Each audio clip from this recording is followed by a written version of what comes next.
welcome back to What's Going On with Earl Ingram.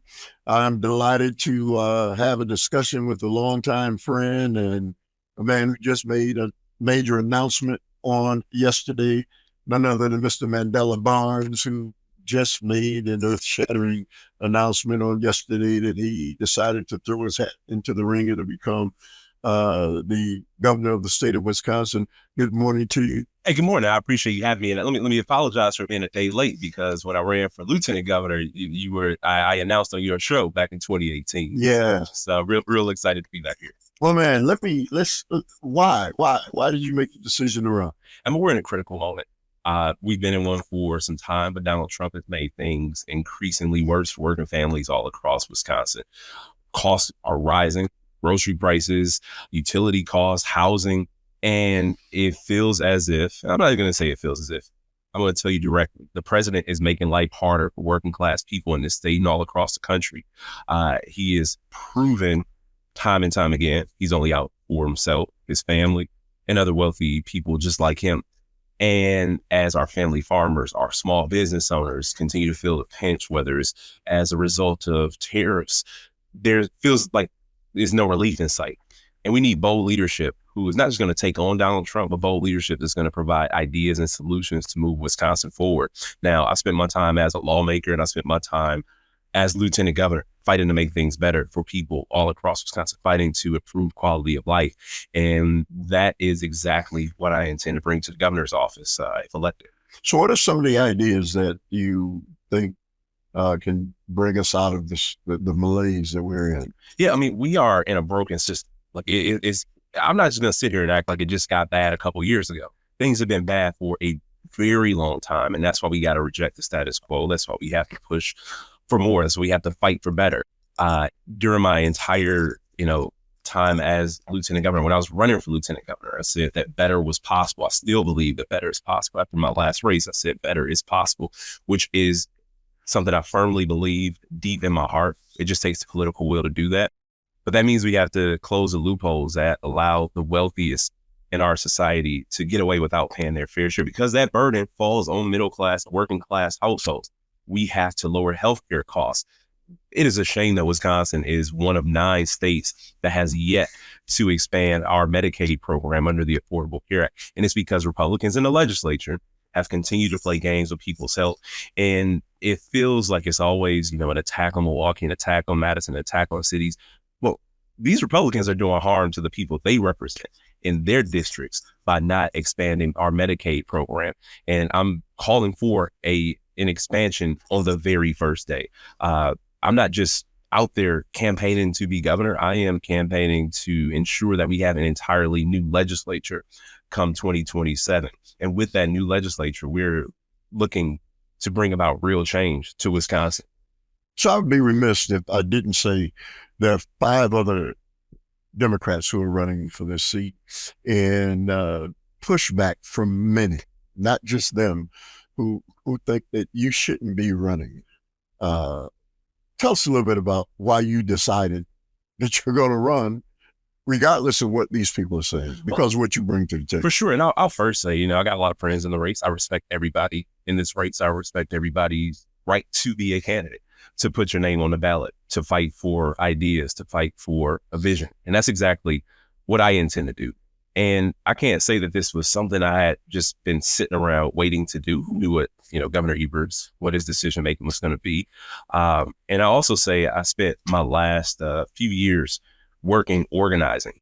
I got back to my roots, been a part of Power to the Polls, led the organization as president. And we've been focused on increasing voter turnout all across the state, but specifically in Milwaukee. As we know, we've had a steep decline in Black voter participation since 2012. It has been our mission. It has been our goal to reverse that trend, and we have done it. In last November's election, Milwaukee had the highest voter turnout, the 50 largest cities in the entire country. And it wasn't just, and it's not just to get out the vote operation. We're talking about year-round organizing, talking about issues, talking about engagement.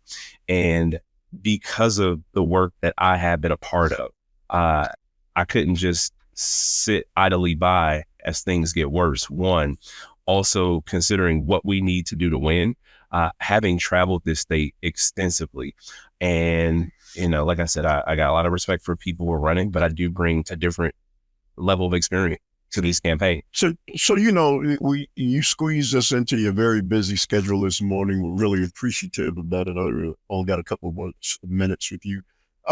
What would you say to people who right now think that you're a Democrat? Democrats should clearly delineate the difference between them and the Republicans, and that this should be a war between Democrats and Republicans. Well, I'm glad you brought that up. I am a Democrat, a proud Democrat, going to be one, will continue to be one. But I'm not running this campaign based on the fact that I'm a Democrat. And for so long, a lot of people have acted as if being a member of any political party is enough. But if you go out into the real world, people will tell you how they really feel. People will tell you what is really going on in their lives, and that they feel like they've been left behind by both parties, which is something that we have to come to terms. We have to understand. The Democratic Party by far is a better party for working people based on ideas, based on platform.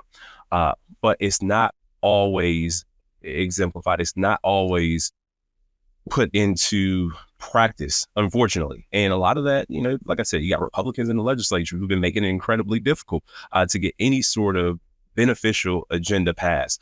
But with that being said, there is a real frustration with Democratic Party and Democratic leadership in general across the country. We have to come to terms with that. And that's why I said we need bold ideas and bold solutions, not just to take on Donald Trump. That part has to happen. But we have to acknowledge that we are in a crisis when it comes to healthcare and people being put out of their livelihoods, people going into medical debt, medical bankruptcy in many instances. The exceedingly increasing costs in energy and utilities. People are paying more and more every single year just to keep their homes warm. And this is going to be a cold winter, by forecast. How much of people's budget has to go to utility costs?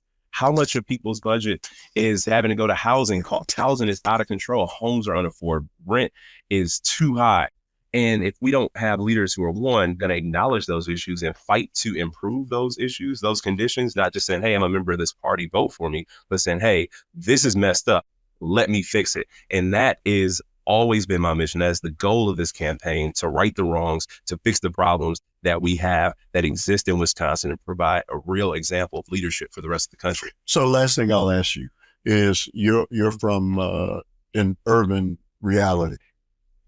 You've traveled around rural Wisconsin. How different are the issues in rural Wisconsin and in urban Wisconsin? And are they one and the same? So I'll tell you, born and raised in Milwaukee, proud product of public schools, and still live in Milwaukee. And as I travel the state, and I've traveled the state as an elected official, I've traveled the state out of office, as an organizer, as a private citizen. And the one glaringly obvious part, or what became glaringly obvious to me, is that the issues are they're all the same. And there are bad faith politicians, many of them on the Republican side of the aisle, that only seek to employ the politics of division, only want us to dislike each other because they don't have ideas. They aren't bringing anything new to the table. They aren't trying to solve the problems or combat crises. They just want to divide communities because that's how they pick apart votes and ultimately see electoral success. But as I travel, as I talk to people, it's the same exact thing. And it's not even left or right in most of those instances. It's top and the bottom. It's about who has and who doesn't have anything. And people ultimately want just a good school to send their children to. People want good jobs to put food on the table. People want to be able to afford the home that they live in. And people want to be able to go to a doctor and not have the fear over their head that they're going to lose everything just because they got sick, or just because they had an accident, or just because, something happened with their children. And that's just, it's not fair. And we have to be more aggressive in the way that we confront this reality that is unfortunately doomed for so many people. So the last thing I want to ask you is, when you kind of look at the possibility that the Democrats can win back the legislature, how critically important is that? Say you become the governor. The fact that the Democrats have this possibility of winning back the legislature, those two things could really change the dynamic in the state. For sure. And I'll say, that you can have the best ideas, but the question is, are you going to fight for them? Are you going to show up for them? Are you going to see it all the way through? Are you going to truly represent the people of the state? Like, by and large, most people are not happy, most people are frustrated. Most people are dealing with some kind of challenge, be it large or small.